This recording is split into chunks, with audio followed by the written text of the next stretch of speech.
Assalamualaikum warahmatullahi wabarakatuh. Waalaikumsalam warahmatullahi wabarakatuh. Selamat siang anak-anak. Siang, Bu. Udah makan siang semuanya?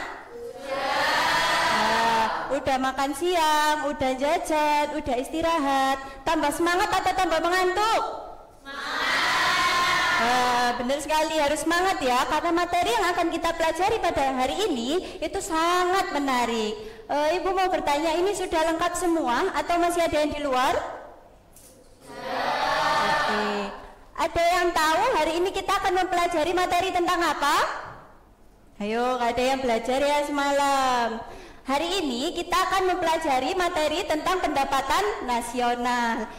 Setelah mempelajari pendapatan nasional, Ibu berharap kalian mampu menjelaskan pengertian dan manfaat pendapatan nasional, mampu membedakan konsep pendapatan nasional, terus mampu memahami konsep pendapatan nasional dari berbagai pendekatan, yaitu produksi, pendapatan, dan pengeluaran, serta kalian mampu menjelaskan distribusi pendapatan dan pendapatan per kapita secara jelas. Untuk metode yang akan kita gunakan pada siang hari ini yaitu metode problem based learning, di mana yang akan disampaikan dengan ceramah, diskusi, dan tanya jawab.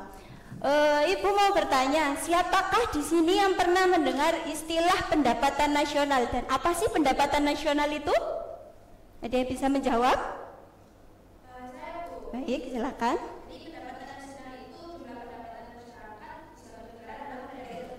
Wah, benar sekali, pintar sekali ya murid-murid Ibu.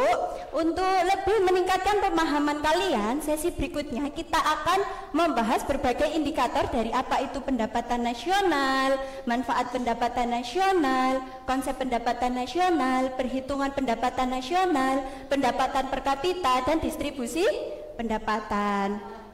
Anak-anak, kalian pasti pernah mendengar istilah negara maju dan negara berkembang, benar? Nah, salah satu cara untuk kita mengetahui seberapa makmurnya suatu negara yaitu melalui materi yang akan kita pelajari pada siang hari ini, yaitu materi tentang pendapatan nasional.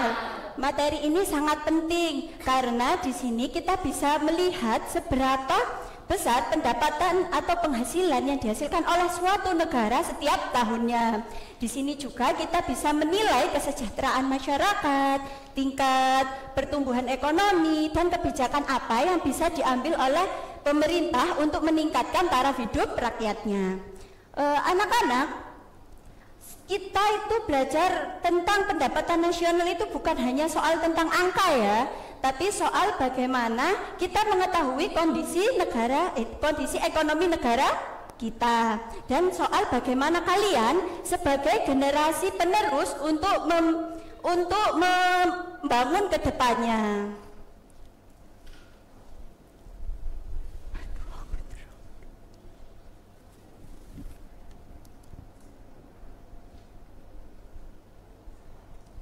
Baik anak-anak, sebelum Ibu sampaikan materi pada siang hari ini, Bu Alaya mau tanya dulu nih, kira-kira anak-anak tadi malam belajar atau enggak? Coba, pertemuan kemarin kita membahas tentang apa ya? Pengangguran, Bu. Betul sekali, pengangguran. Nah, anak-anak masih ingat pengangguran itu apa? Saya, Bu.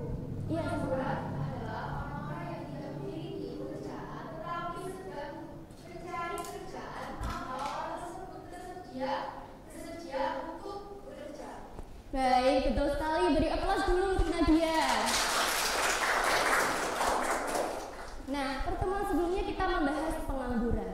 Hari ini kita lanjutkan dengan materi yaitu pendapatan nasional. Apa itu Bu pendapatan nasional? Pertama kita pelajari dulu ya pengertian dari pendapatan nasional. Pendapatan nasional secara sederhana dapat diartikan sebagai jumlah pendapatan masyarakat suatu negara dalam satu tahun. Kemudian pendapatan nasional ini juga dapat diartikan sebagai produksi nasional anak-anak, yang mana nilai hasil produksi yang dihasilkan oleh seluruh anggota masyarakat suatu negara dalam waktu tertentu. Nah, Bu, kita kenapa sih harus menghitung pendapatan nasional? Jadi tentunya ada manfaat ya dari penghitungan pendapatan nasional itu. Yang pertama, melalui penghitungan pendapatan nasional, kita dapat mengetahui dan menganalisis struktur perekonomian suatu negara. Apakah negara Indonesia ini strukturnya agraris, ataukah industrial, atau struktur yang lainnya, itu bisa diketahui. Kemudian selanjutnya, pemerintah bisa memberikan kebijakan yang lebih sesuai dengan keadaan negara pada saat tersebut. Paham? Oke, ya.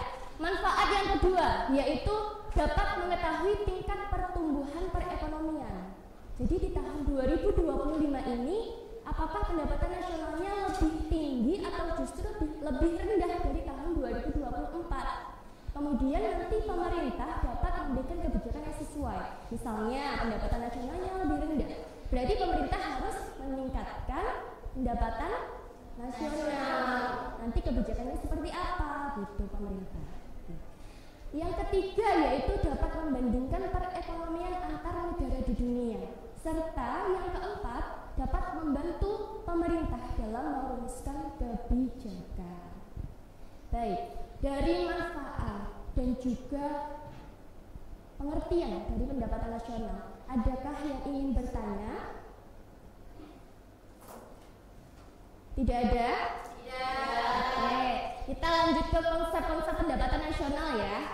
Jadi dalam konsep pendapatan nasional itu ada 6 konsep anak-anak. Banyak sekali memang, dan mungkin anak-anak belum familiar dengan kata-katanya. Jadi nanti tolong untuk diperhatikan ya.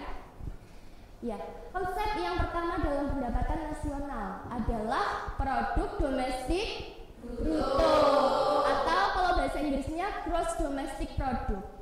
PDB atau GDP merupakan nilai seluruh produksi barang dan jasa di suatu negara selama 1 tahun, baik oleh perusahaan nasional maupun perusahaan asing yang ada di negara tersebut.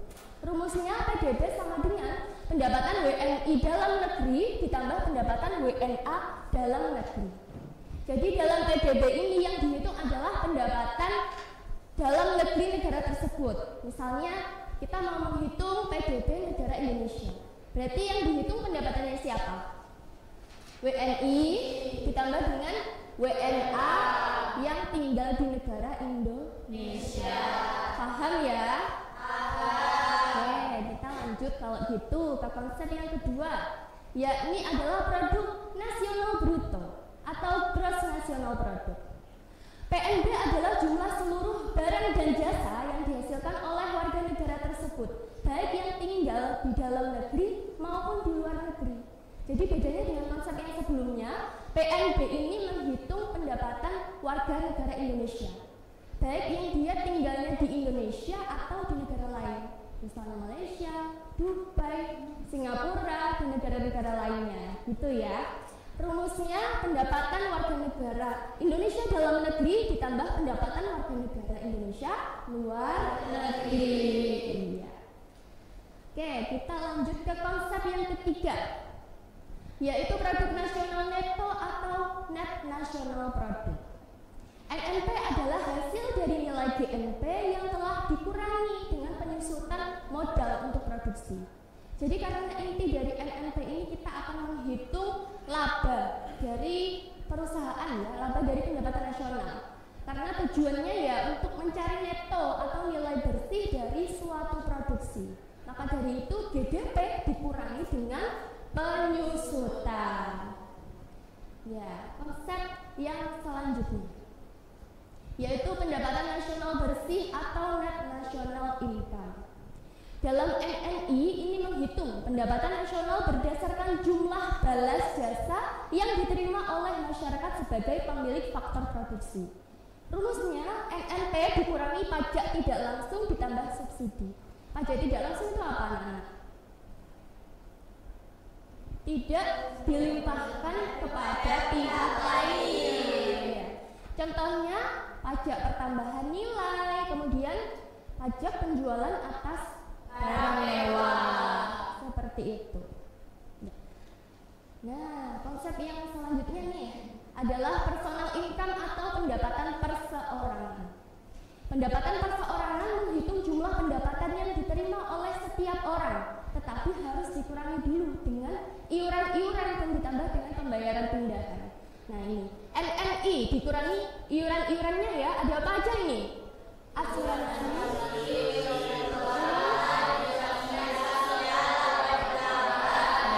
kompak, ditambah transfer payment.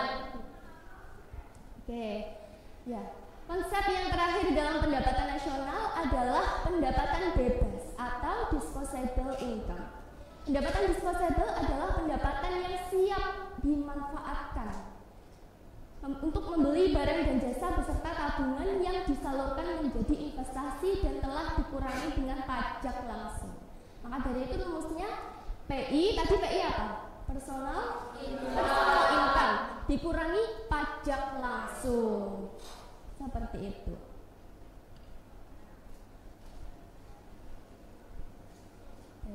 Nah, dari keenam konsep pendapatan nasional. Sebelum kita masuk ke penghitungan pendapatan nasional, adakah yang ingin bertanya? Nggak ada? Nggak ada ya? Sudah paham ya? Sudah terbayang ya pendapatan nasional itu seperti apa? Sudah. Oke. Kalau kayak gitu kita masuk ke penghitungan pendapatan nasional. Ya. Dalam menghitung pendapatan nasional itu ada 3 pendekatan anak-anak. Ya. Yang pertama ada pendekatan produksi, kemudian ada pendekatan pendapatan, serta ada pendekatan pengeluaran. Setiap pendekatan ini tentunya memiliki rumus yang berbeda-beda. Karena pendekatannya yang dilakukan juga berbeda-beda. Coba kita lihat ke pendekatan produksi. Nah, dalam pendekatan produksi menjumlahkan nilai produksi tiap-tiap sektor ekonomi atau dengan menjumlahkan secara keseluruhan value added dari semua kegiatan ekonomi yang dihasilkan oleh perusahaan. Maka dari itu di sini rumusnya P1Q1 ditambah P2Q2 ditambah P3Q3 ditambah bla bla bla sampai dengan semua nilai produksi tiap-tiap sektornya masuk ke dalam rumus. Coba P-nya di sini apa anak-anak? Tingkat harga atau price ya. Bahasa Inggrisnya price. Kemudian Q jumlah produk atau kuantiti begitu. Nah, kita lanjut ke pendekatan yang kedua yaitu pendekatan pendapatan ya. Yaitu dengan menjumlahkan seluruh pendapatan yang diterima oleh pemilik faktor produksi yang digunakan dalam menghasilkan barang dan jasa yang diproduksi di suatu negara selama 1 tahun. Rumusnya pendekatan pendapatan Y sama dengan R plus W plus I plus P. R-nya apa ini? Rent atau sewa. Sewa itu penerimaan bagi pemilik properti. Biasanya kan kalau bapak yang punya kos-kosan nih, dia kan menyewakan kos-kosannya. Nah, dia dapat uang sewa kan. Nah, itu namanya sewa. Kemudian W kecil adalah wages atau upah. Upah itu penerimaan bagi tenaga kerja. Kemudian kalau I-nya apa ini? Interest atau bunga. Bunga adalah penerimaan bagi pemilik modal. Serta yang terakhir P apa P? Profit atau laba ya. Laba adalah imbalan atas kerjanya sebagai pengusaha. Oke, coba kita mengerjakan soal ya. Sama-sama atau ada yang mau maju? Sama-sama. Ya udah. Masih ingat tadi rumusnya apa? Nih, kita disuruh untuk mengerjakan pendapatan nasional dengan pendekatan penerimaan. Rumusnya tadi ya sama dengan R plus B plus I plus I. Iya, betul. R-nya tadi rent. Rent berapa rent? 30. Terus apa? W-nya berapa nih? 250. Oke. Kemudian I apa tadi? Interest. Bunganya berapa? 50.000.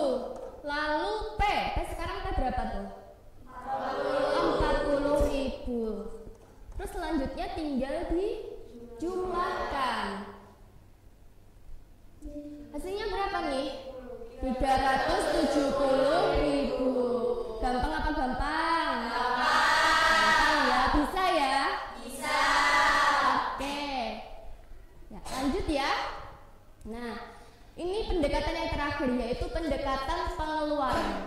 Kalau dalam pendekatan pengeluaran yang dijumlahkan adalah seluruh pengeluaran yang dilakukan oleh para penerima pendapatan, seperti rumah tangga konsumen, rumah tangga produsen, rumah tangga negara, dan masyarakat luar negeri. Rumusnya ini ya anak-anak. C plus I plus G plus X dalam kurung X dikurangi M. C-nya adalah konsumsi, I investasi, kemudian D-nya apa G kira-kira? Atau government ya dari bahasa Inggris. Kemudian X dikurangi impor. Coba kita lihat ke soal supaya lebih memahami kontekstualnya. Diketahui data sebagai berikut, hitunglah besarnya pendapatan nasional dengan pendekatan pengeluaran. Nah, ini ya rumusnya masih ingat kan ya? Oke. Coba C-nya berapa tadi? Ini ya berarti ya? Oke, C-nya ini. Kemudian kalau I-nya yang mana I? I-nya investasi ya. Lalu G, government-nya berapa? 130.000. X kurangi M, ekspor dikurangi impor berarti? Oke,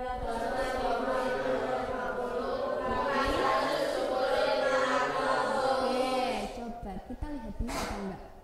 Oh bener ya, anak-anak sudah paham di sini.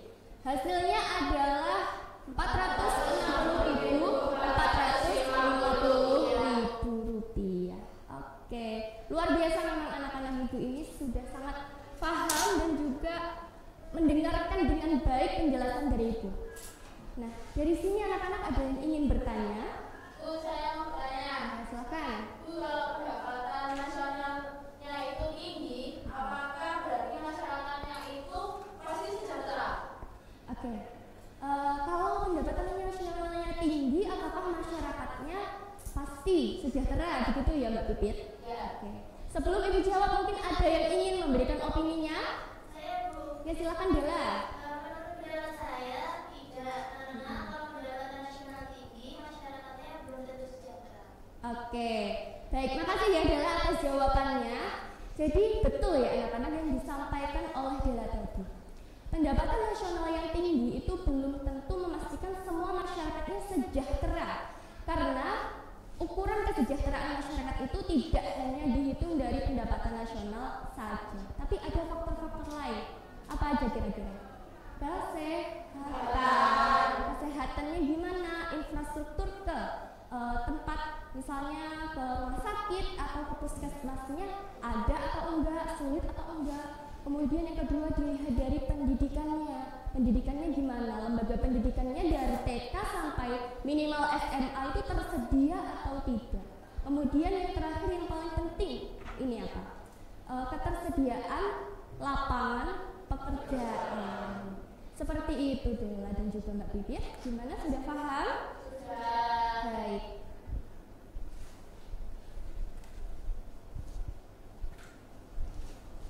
Oke, tadi sudah belajar mengenai materi pendapatan nasional ya. Selanjutnya adalah yang ditunggu-tunggu nih, apa kira-kira habis materi? Penugasan. Jadi Ibu sudah menyiapkan sebuah video untuk kalian analisis dan juga mencari pemecahan solusi dari permasalahan dalam video tersebut.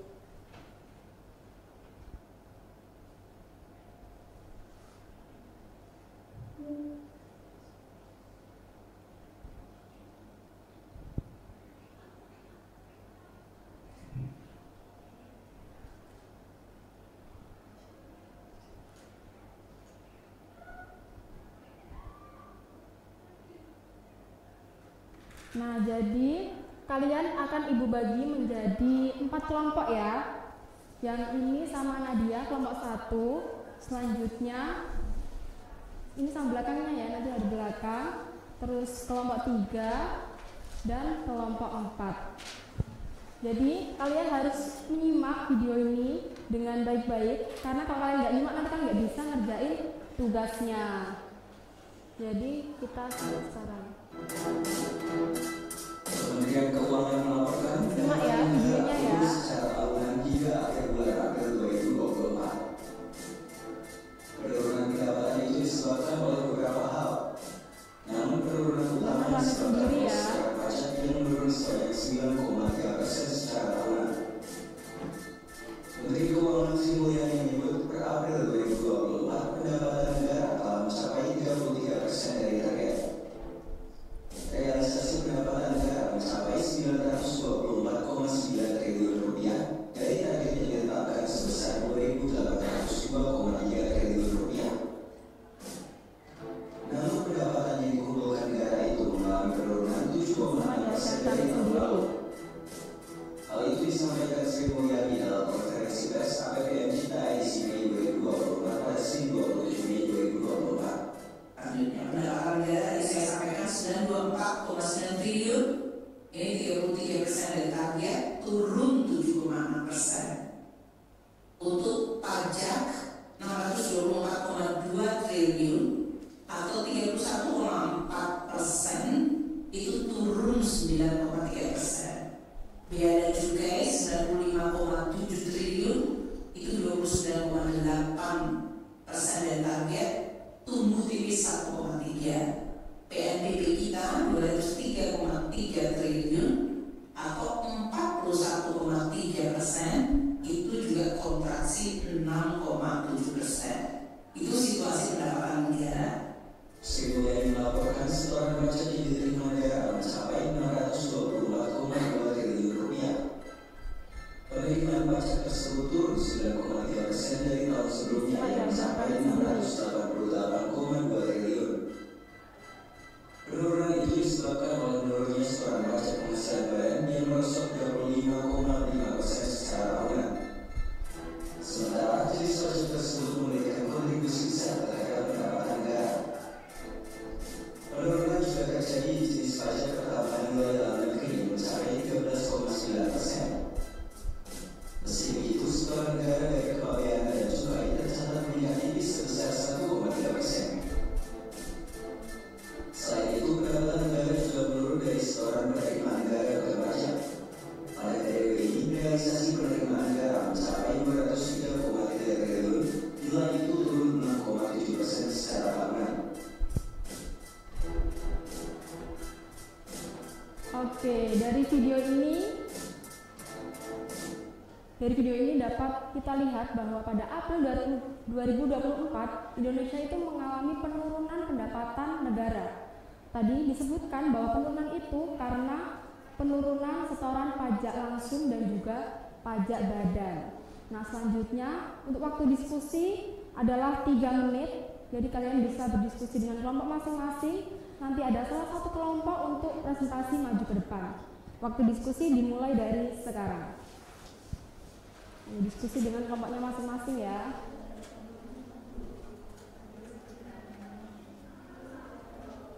Kalau ada kesulitan bisa tanya ke ibu ya. Semuanya mengerjakan, jangan dibebankan ke temannya.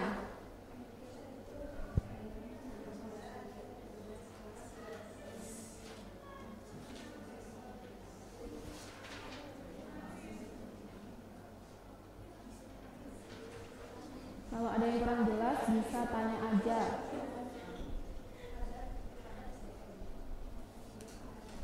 Ada yang sulit? Aman ya. Di sini ada kesulitan? Aman. Oke, pintar. Di sini ada kesulitan? Tidak. Di sini ada yang sulit? Aman ya? Oke, Ibu tunggu 3 menit.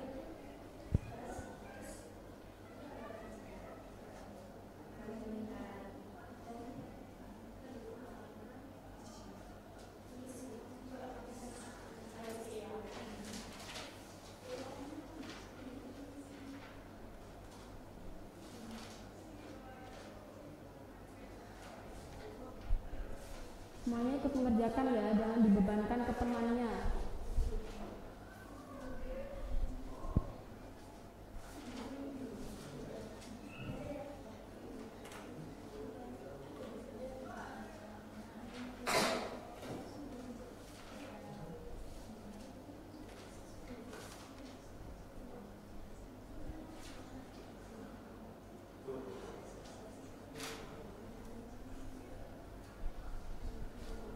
Gimana, udah selesai semua? Atau masih ada yang belum selesai? Kurang sedikit? Boleh. Waktunya 1 menit lagi ya. Dikerjakan semaksimal mungkin.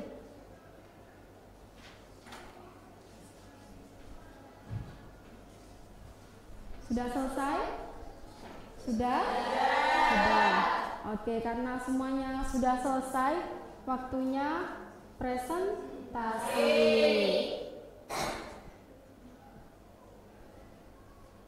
Nah, Ibu minta bantuan satu siswa untuk maju ke depan. Boleh, email? Bisa diklik shuffle dulu.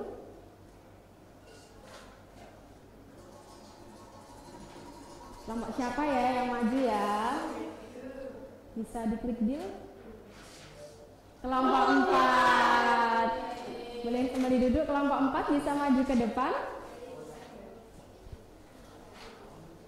Kelompok semua anggotanya ya maju ya. Ya, semua anggotanya maju. Ditemenin temennya.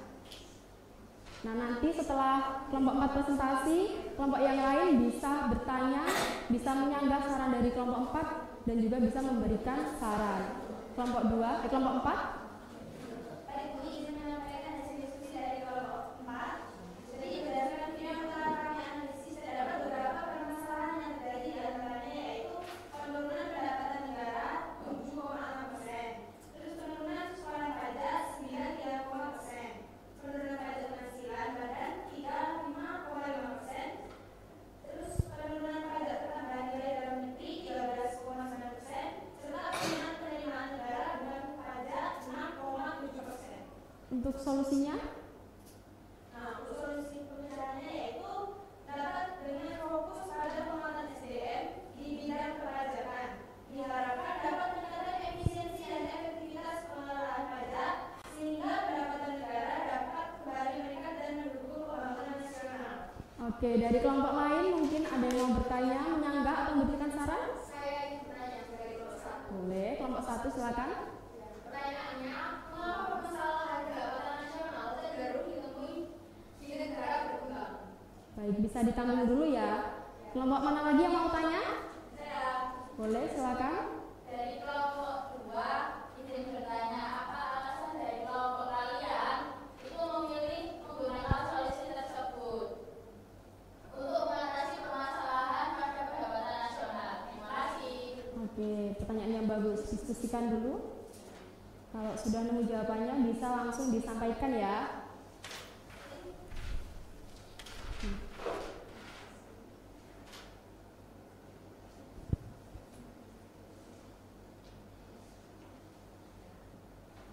Kalau sudah nemu jawabannya bisa langsung disampaikan ya, kelompok 4. Boleh langsung dijawab kalau sudah. Jadi, menjawab pertanyaan dari Vivi, apa alasan dari kelompok kita memilih menggunakan solusi tersebut? Jadi, kelompok kami memilih solusi yang fokus pada penguatan SDM karena kami yakin bahwa SDM adalah kunci pertumbuhan ekonomi jangka panjang. Gimana, Vivi? Sudah cukup? Sudah jelas? Terima kasih. Oke, selanjutnya. Pertanyaan dari Mbak Nadia tadi, apa permasalahan pendapatan nasional cenderung ditemui di negara berkembang? Nah, jawaban kami karena struktur ekonomi yang belum matang, kualitas SDM yang rendah, infrastruktur yang belum memadai, ketergantungan pada negara maju, dan tata kelola pemerintah belum efektif. Bagaimana Mbak Nadia? Baik, sudah cukup. Sudah jelas? Sudah. Baik, presentasi yang sangat menarik dan juga informatif ya dari kelompok 4. Kita beri applause untuk kelompok 4. Kemudian bisa duduk kembali ke tempatnya. Jadi setelah kita tadi nonton video, kita diskusi kelompok dan juga diskusi kelas, kita bisa tarik kesimpulan bahwa pendapatan nasional itu merupakan indikator penting bagi kemajuan suatu negara, di mana permasalahan pendapatan nasional ini meliputi ketimpangan distribusi, pertumbuhan ekonomi yang tidak merata, dan juga ketergantungan pada sektor-sektor tertentu. Lalu apa sih solusinya? Jadi solusinya itu yang pertama adalah harus meningkatkan kualitas sumber daya manusianya. Yang kedua adalah diversifikasi ekonomi. Dan yang terakhir adalah penguatan pada sektor-sektor industri. Dan perlu kita ingat ya, peningkatan pendapatan nasional itu harus sejalan, harus balance dengan peningkatan pertumbuhan kesejahteraan masyarakatnya. Nah, setelah kita pusing-pusing ya tadi analisis video, harus nyari solusinya, selanjutnya kita ada games. Ibu sudah siapkan games, bisa keluarkan handphonenya semuanya.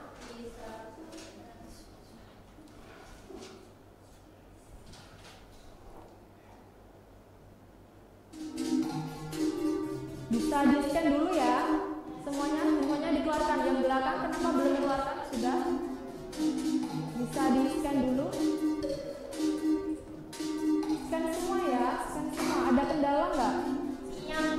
Sinyal, sabar ya, sebentar. Sudah masuk? Namanya pakai nama asli ya, jangan anonim. Karena nanti 3 nilai tertinggi akan mendapatkan reward. Ayo semuanya join, sudah join? Oke.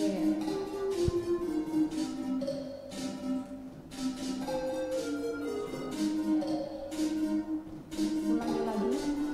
Yang terkendala sinyal bisa di refresh dulu ya, yang terkendala sinyal bisa di refresh dulu. Ini sudah join? Sudah. Namanya jangan nama anonim ya, nama asli. Sudah bisa join? Mbak Bibit sudah? Ini sudah? Bella sudah? Di refresh dulu aja, di refresh dulu. Ini sudah bisa join? Sudah. Masih terkendala Mbak Ina?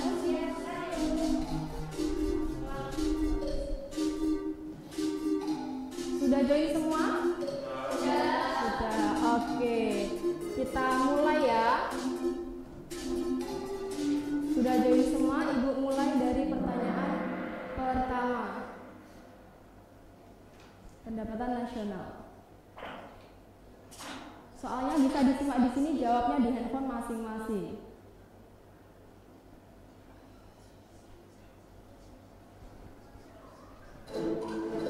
Oke, bisa disimak, bisa dijawab ya.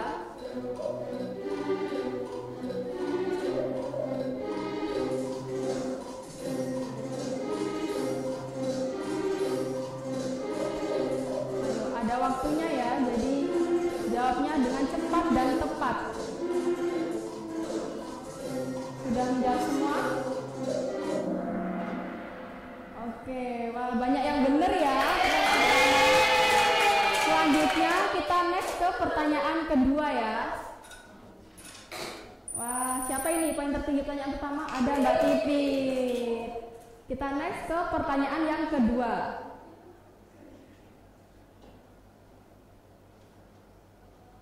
Nanti 3 nilai tertinggi dapat reward. Ayo semangat. Ayo bisa dijawab.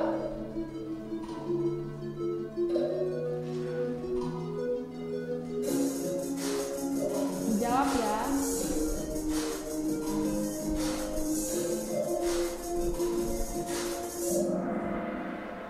Wah, banyak yang salah ya nomor 2. Kenapa ini? Kita next ke pertanyaan ketiga. Wah, Mbak Karisma menyusul ya. Kita next pertanyaan ketiga. Ayo, nanti dapat reward loh, ayo. Nanti dapat reward. Ayo.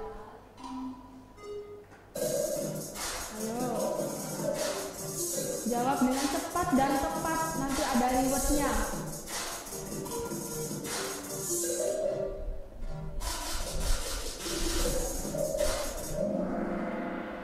Wah. Kenapa kok bisa salah? Siapa? Mbak Dela menyusul ya, meroket ya Mbak Dela. Kita next ke pertanyaan keempat. Ayo, ganti-ganti ya pertanyaan yang ini unggul. Ayo hitung-hitungan ini, hitung-hitungan. Dihitung ya, jangan ditebak-tebak ya. Dihitung, jangan ditebak-tebak. Dapat reward nanti.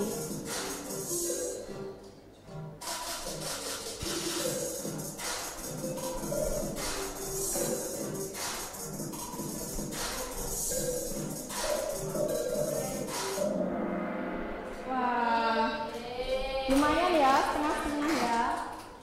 Kita lihat apakah tetap Mbak Della. Wah, tetap Mbak Della ya. Selanjutnya adalah last question, pertanyaan terakhir. Ayo, ada yang mau nyanyiin Mbak Della apa enggak ini? Ini tinggal milih ya, masuk ke golongan mana. Udah nggak hitung-hitungan lagi. Ayo, pertanyaan terakhir ini penentuan.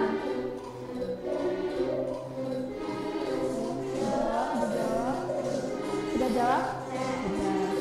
Sudah jawab? Setengah-setengah lagi ya.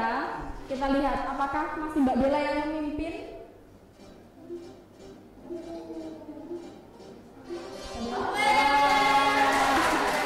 Ada Tia. Siapa ini yang pertama? Siapa ya?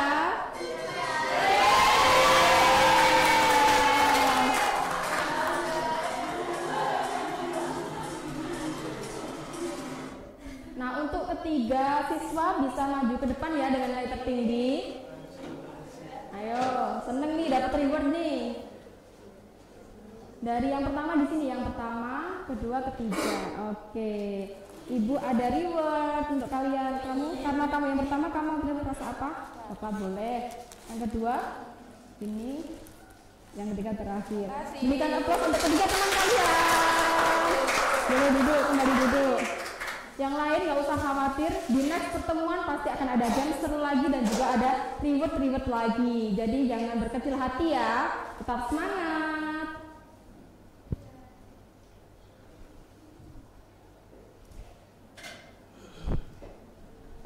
Baik, bagaimana anak-anak? Masih semangat kan? Baik. Tadi sudah ada game, sudah ada reward, masa nggak semangat? Sekarang kita akan menyimpulkan materi dan merefleksi materi tentang pendapatan nasional serta melihat bagaimana kaitannya pendapatan nasional di kehidupan sehari-hari. Mungkin beberapa dari kalian tidak memahami materi tentang pendapatan nasional, maka dari itu kita harus tetap belajar dan berusaha untuk mengeksplorasi materi tentang pendapatan nasional. Di sini saya sangat menghargai dari partisipasi yang telah mengajukan pertanyaan dengan bagus dan yang telah menjawab pertanyaan dengan tepat. Ingatlah bahwa materi pendapatan nasional ini akan sangat berguna bagi kalian di kehidupan sehari-hari dan di kehidupan kalian di masa depan. Baik, selanjutnya kita akan membahas tentang kesimpulan. Sebelumnya di sini siapa yang bisa menyimpulkan materi pendapatan nasional? Angkat tangan yang bisa. Waduh, ini gak ada yang bisa. Baik, di sini saya akan menyimpulkan materi pendapatan nasional. Pendapatan nasional adalah tolak ukur penting bagi kemajuan ekonomi suatu negara karena mencerminkan nilai total barang dalam periode tertentu. Dengan memahami pengertian, manfaat, dan konsep pendapatan nasional akan sangat berguna bagi kalian untuk menganalisis kinerja ekonomi. Dengan perhitungan pendapatan nasional yang akurat dapat membantu untuk menghitung pendapatan per kapita, mengidentifikasi kesejahteraan, dan pertumbuhan ekonomi. Berikutnya, analisis distribusi pendapatan nasional akan sangat penting bagi kalian untuk memastikan keadilan dan mengurangi kesenjangan ekonomi. Dengan pemahaman yang mendalam tentang pendapatan nasional akan sangat berguna untuk merumuskan kebijakan pertumbuhan ekonomi yang inklusif dan berkelanjutan. Baik, sebelum menutup pembelajaran pada hari ini, saya minta bantuan untuk Mas Maul untuk menutup doa.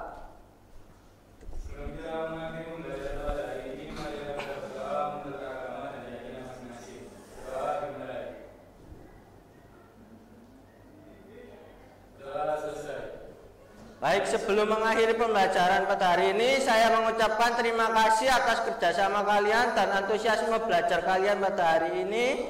Jangan lupa untuk tetap belajar tentang pendapatan nasional dan sampai jumpa di pertemuan selanjutnya, pertumbuhan dan pembangunan ekonomi. Sekian, wassalamualaikum warahmatullahi wabarakatuh.